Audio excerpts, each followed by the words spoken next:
وزارت خارجہ سے ہاتھ دھونے کے بعد ذوالفقار علی بھٹو نے معاہدہ تاشقند اور صدر ایوب خان کی دیگر پالیسیوں کو تنقید کا نشانہ بناتے ہوئے عوامی رابطہ مہم کا آغاز کیا اور اس عوامی رابطہ مہم کے ذریعے عوام کو اپنی طرف متوجہ کرنے میں کامیاب رہے، اور اس کے بعد 30 نومبر 1967 کو لاہور میں ڈاکٹر مبشر حسن کے گھر میں انہوں نے پیپلز پارٹی کی بنیاد رکھنے کا اعلان کیا۔ اس وقت تک ذوالفقار علی بھٹو مغربی پاکستان کے مقبول ترین عوامی لیڈر بن چکے تھے۔ روٹی کپڑا مکان کا نعرہ لگا کر، زرعی تعلیمی صنعتی اصلاحات کے بارے میں بتا کر مغربی پاکستان کے مزدور، کسان، سرکاری ملازمین کو اپنی طرف متوجہ کرنے میں کامیاب ہو چکے تھے۔ اور پھر دسمبر 1970 میں یحییٰ خان نے پاکستان کی تاریخ کے وہ الیکشن کروائے جن پر آج تک دھاندلی کا تو کوئی الزام نہیں ہے، لیکن یہ الیکشن پاکستان کو دو ٹکڑے کر گیا، جس کا ذکر ہم قسط نمبر 10 میں کر چکے ہیں کہ کس طرح مشرقی پاکستان میں شیخ مجیب الرحمان کی عوامی لیگ نے 121 سیٹیں حاصل کی تھیں، اور مغربی پاکستان میں ذوالفقار علی بھٹو کی پاکستان پیپلز پارٹی 81 نشستیں حاصل کرنے میں کامیاب رہی، اور مغربی پاکستان میں یہ پہلے نمبر پر رہی۔ پچھلی قسط میں ذکر کر چکے ہیں کہ کس طرح پاکستان ٹوٹا، مشرقی اور مغربی پاکستان کی بجائے صرف پاکستان بچا، اور اب یحییٰ خان نے ایک تحریر کے ذریعے اقتدار بھٹو کے حوالے کر دیا، اور ذوالفقار علی بھٹو اقتدار سنبھالتے ہی یحییٰ خان کو نظر بند کر دیا۔ پھر ان کی زیادہ زندگی نظر بندی میں ہی گزری، اور جنرل ضیاء الحق کے دور حکومت میں ان کی یہ نظر بندی ختم کی گئی، لیکن پھر بھی یحییٰ خان عوامی محفلوں سے دور ہی رہے۔ اس طرح بھٹو نے پاکستان کی تاریخ کے پہلے سول مارشل ایڈمنسٹریٹر اور پاکستان کے چوتھے صدر اور 9ویں وزیر اعظم کے طور پر اقتدار سنبھالا، اور پھر دستور ساز اسمبلی کے اجلاس کے بعد وزارت عظمیٰ اپنے پاس رکھی اور باقی دونوں عہدے چھوڑ دیے۔ پھر بطور وزیر اعظم بھٹو نے کئی ایسے کام کیے جن کی وجہ سے بھٹو آج بھی زندہ ہے، اور کئی ایسے کام بھی کیے جن کی وجہ سے ان کے مخالفین آج بھی ان پر تنقید کرتے ہیں۔ تو پہلے ہم ذکر کرتے ہیں بھٹو کے وہ کارنامے جو ان کی تعریف کی وجہ بنے۔ ان میں سے ذوالفقار علی بھٹو کا سب سے پہلا اور بڑا کارنامہ جو میری نظر میں وہ 1973 کا متفقہ آئین منظور کروانا ہے۔ ذوالفقار علی بھٹو اس وقت اسمبلی میں اکثریت میں تھے، اور وہ چاہتے تو اپنی مرضی سے بھی یہ آئین منظور کر سکتے تھے، ان کے پاس اتنی اکثریت تھی، لیکن انہوں نے اپوزیشن جس کے پاس صرف 36 نشستیں تھیں ان کے ساتھ بیٹھ کر اس پر ڈسکس کی، اور اپوزیشن کو اس آئین کو متفقہ طور پر منظور کرنے پر راضی کیا، اور ان کی ترامیم بھی آئین میں شامل کی، اور اس طرح 1973 میں پاکستان کا متفقہ آئین منظور ہو گیا، اور آج تک پاکستان اسی آئین کے تحت ہی چل رہا ہے۔ اس میں مارشل دور میں کچھ ترامیم ہوئیں جو بعد میں 18ویں ترمیم میں سیٹل کر کے اس کو اس کی اصلی شکل میں بحال کر دیا گیا۔ ذوالفقار علی بھٹو کا دوسرا معاہدہ شملہ معاہدہ کے ذریعے انڈیا کے قبضہ سے 13,000 مربع کلومیٹر علاقہ واگزار کروانا ہے، اور 90,000 فوجی انڈیا کی قید سے رہا کروانا۔ شملہ معاہدے کے ذریعے ذوالفقار علی بھٹو نے 13,000 مربع کلومیٹر علاقہ اندرا گاندھی کو پاکستان کو واپس کرنے پر رضامند کر لیا، اور مذاکرات نے ذوالفقار علی بھٹو نے پہلی ڈیمانڈ ہی یہی کی تھی، اور اس کی وجہ یہ تھی کہ وہ ملک جن کے علاقوں پر قبضہ ہو جاتا ہے تو اگر وہ فوری طور پر نہ لے سکے تو یہ کام کافی لمبا ہو جاتا ہے، جس کی مثال اسرائیل نے عربوں کے جن علاقوں پر قبضہ کیا ہے اور فلسطین کے جن علاقوں پر قبضہ کیا ہے، آج تک اسرائیل نے وہ علاقے واپس نہیں کیے، وہ ابھی تک اس کے قبضہ میں ہیں۔ تو اس معاہدے میں شملہ معاہدے میں جو ہے اندرا گاندھی 90,000 فوجی واپس کرنے پر رضامند نہ ہوئی، جس کو بعد میں ذوالفقار علی بھٹو اقوام متحدہ میں لے گئے، اور چائنا کے ذریعے دباؤ ڈال کر بنگلہ دیش کو منظور نہ کرنے کی وجہ سے انڈیا پر دباؤ بڑھا کر انڈیا کو یہ فوجی رہا کرنے پر بھی راضی کر لیا۔ اور شملہ معاہدہ میں ہی ایک شک ہے جس کا ہم بعد میں ذکر کریں گے، ایسے کاموں میں کہ جن کی وجہ سے ذوالفقار علی بھٹو پر تنقید ہوتی ہے، وہ چیپٹر آگے آنے والا ہے۔ تو اس کے بعد ذوالفقار علی بھٹو کا سب سے بڑا کارنامہ جو ہے وہ 1974 میں دوسری سربراہی اسلامی سربراہی کانفرنس کا انعقاد پاکستان میں کروانا، اور یہ جو اب تک جتنی بھی اسلامی سربراہی کانفرنسز ہو چکی ہیں یہ ان میں سب سے مؤثر تھی، اور اس کو مؤثر بنانے میں ذوالفقار علی بھٹو کا اہم کردار تھا۔ اس کے سے پہلے بھی کانفرنس ایک ہو چکی تھی اور اس کے بعد بھی کئی ہوئی، لیکن یہ وہ واحد کانفرنس تھی جس کی وجہ سے یورپ اور امریکہ کی نیندیں حرام ہو گئی تھیں۔ اور کہنے والے کہتے ہیں کہ ذوالفقار علی بھٹو کو ہٹانے میں اس کانفرنس میں ان کے اہم رول کی وجہ سے بھی ان کو نمونہ عبرت بنایا گیا، اور اس کانفرنس کے تمام روئے رواں اس وقت تک تقریباً نشانہ عبرت بن چکے ہیں۔ اس کے بعد ان کا جو قابل تعریف کارنامہ ہے وہ مڈل ایسٹ میں پاکستان سے افرادی قوت بھجوانا ہے۔ لیبیا، شام میں حتیٰ کہ ان کی فوج میں پائلٹ اور فوجی بھی پاکستانیوں کو بھرتی کروایا گیا۔ اس کے علاوہ سعودی عرب اور متحدہ عرب امارات میں اتنے پاکستانی بھجوائے گئے کہ آج بھی 25 بلین امریکی ڈالر غیر ملکی زر مبادلہ کی آمدنی ہمیں بیرون ممالک سے ہی ہوتی ہے، جس میں اہم کردار اس وقت کے ذوالفقار علی بھٹو کے مڈل ایسٹ کے ملکوں سے کیے گئے معاہدوں کا ہے۔ اس کے بعد وزیر خارجہ کے طور پر جو انہوں نے کارنامہ سر انجام دیا، سائنو پاک باؤنڈری ایگریمنٹ، اس کا ہم پیچھے ذکر کر چکے ہیں۔ تو اس کے بعد ان کا اگلا کارنامہ ہے آزاد خارجہ پالیسی۔ ذوالفقار علی بھٹو نے جب پاکستان کی امریکہ نے 1971 کی پاک بھارت جنگ میں کوئی مدد نہ کی تو ذوالفقار علی بھٹو نے حکومت سنبھالتے ہی پاکستان کی طرف سے سیٹوں اور سینٹوں کے معاہدوں کو کالعدم قرار دے دیا، لیکن پاکستان کو ایک طاقتور اتحادی کی ضرورت تو بہرحال تھی، کیونکہ پاکستان ابھی اتنا طاقتور نہیں ہوا تھا کہ اپنے پاؤں پر کھڑا ہو کے انڈیا سے ٹکرا سکے۔ تو ذوالفقار علی بھٹو نے خارجہ پالیسی کو کیپٹلزم کی بجائے سوشلزم کی طرف ٹرانسفر کیا، اور وہ خود بھی سوشلزم خیالات کے حامل تھے، اور چائنا اور روس کے ساتھ اچھے تعلقات بنائے، اور امریکہ کی اثر رسوخ سے پاکستان کی خارجہ پالیسی کو کافی حد تک آزاد کروایا۔ اس کے بعد ان کا اگلا کارنامہ یہ ہے کہ ذوالفقار علی بھٹو کو father of Pakistan nuclear programme بھی کہا جاتا ہے۔ 1972 میں ملتان میں پاکستان کے اہم سائنسدانوں سے ایک میٹنگ کی گئی، اور اس میں ذوالفقار علی بھٹو نے کہا کہ انڈیا ایٹمی دھماکہ کے بالکل قریب ہے اور ہمیں بھی نیوکلیئر طاقت بننا ہے۔ تو سائنسدانوں کو انہوں نے پوچھا کہ میں چاہتا ہوں کہ 3 سال میں ہم نیوکلیئر پاور بن جائیں،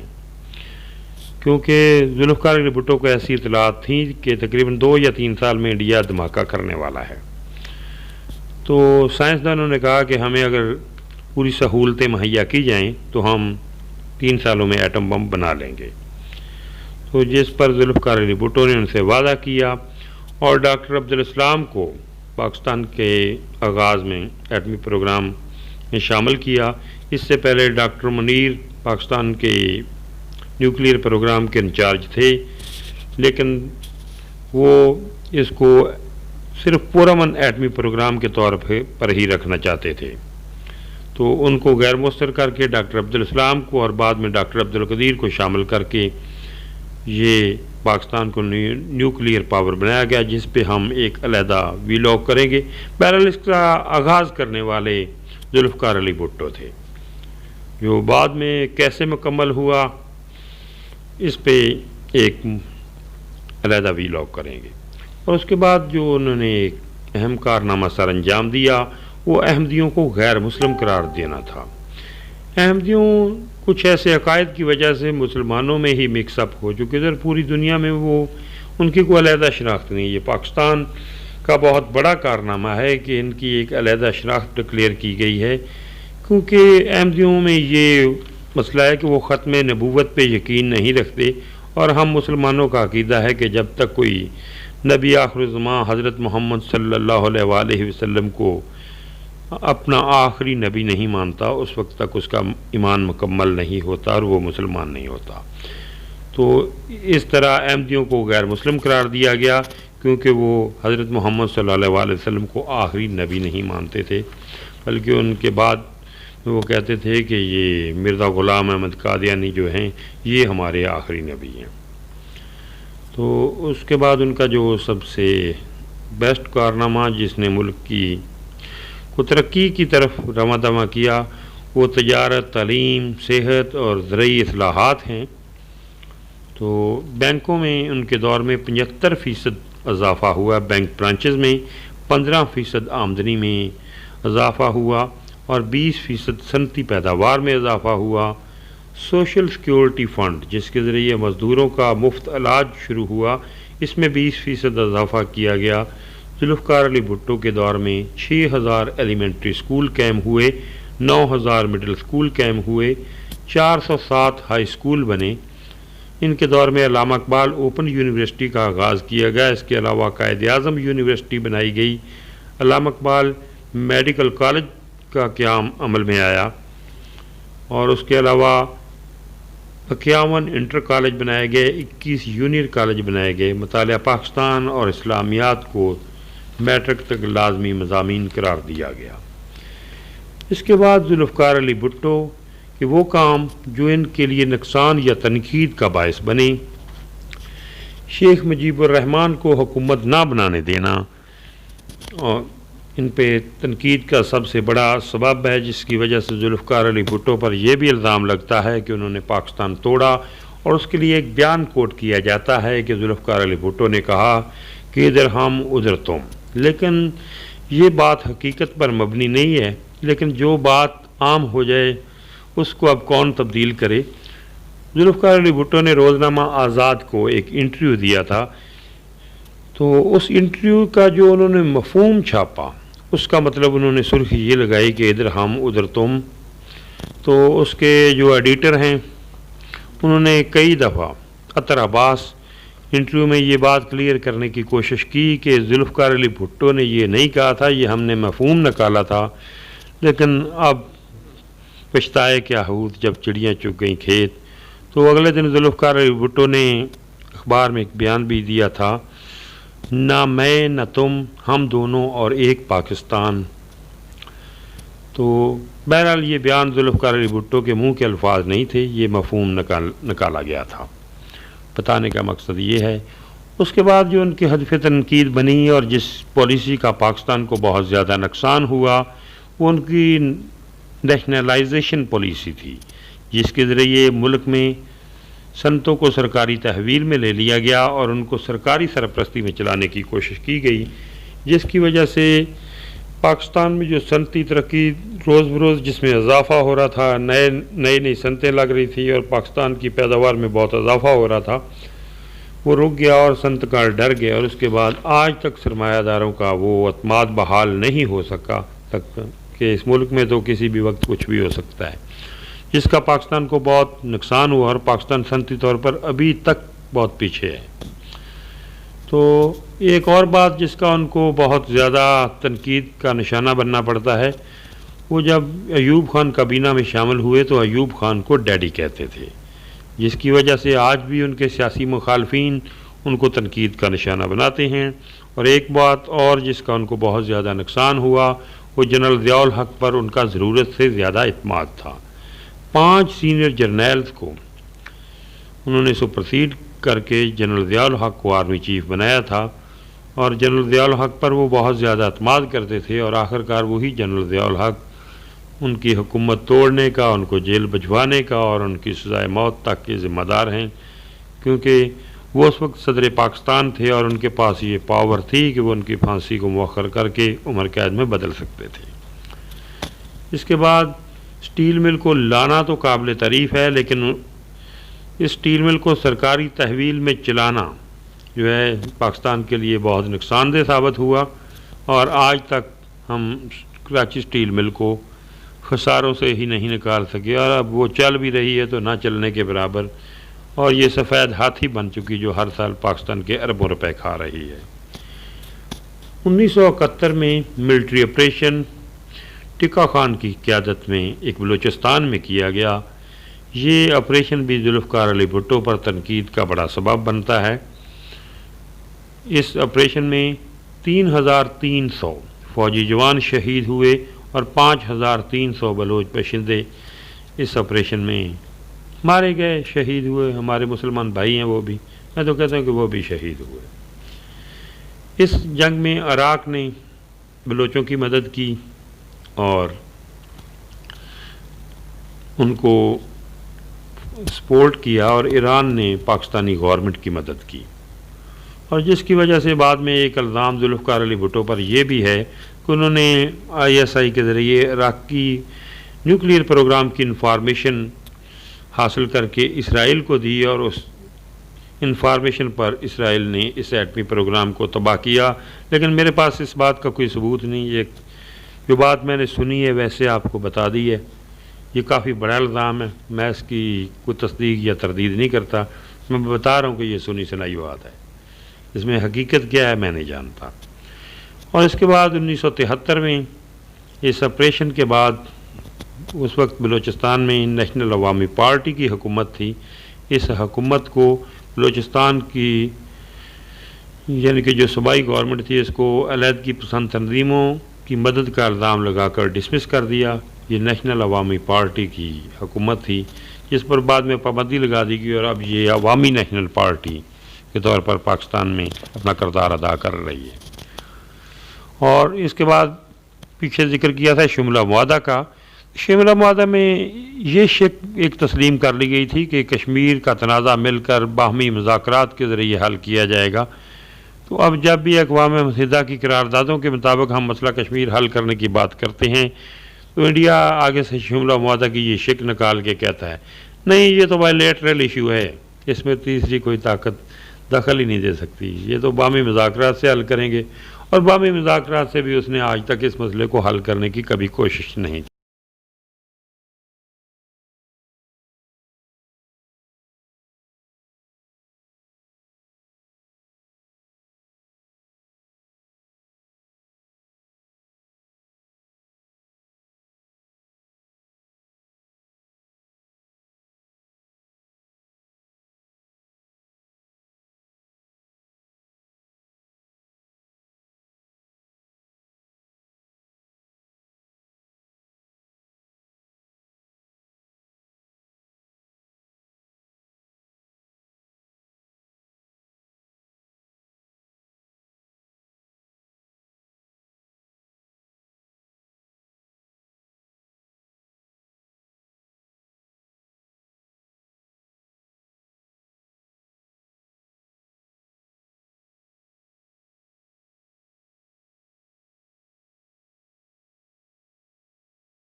اب ہم ان وجوہات کا ذکر کرتے ہیں جو ذوالفقار علی بھٹو کے زوال کا سبب بنی۔ ذوالفقار علی بھٹو کے زوال کا سبب بننے والی سب سے جو اہم اور بڑی وجہ جو فوری طور پر بنی وہ تو ان کا الیکشن میں دھاندلی کے الزامات تھے۔ لیکن اس سے پہلے ایک اور بات کا بھی ذکر کرتے چلیں کہ وزیر اعظم بنتے ہی ذوالفقار علی بھٹو نے امریکہ سے کیے گئے سیٹوں اور سینٹوں کے معاہدے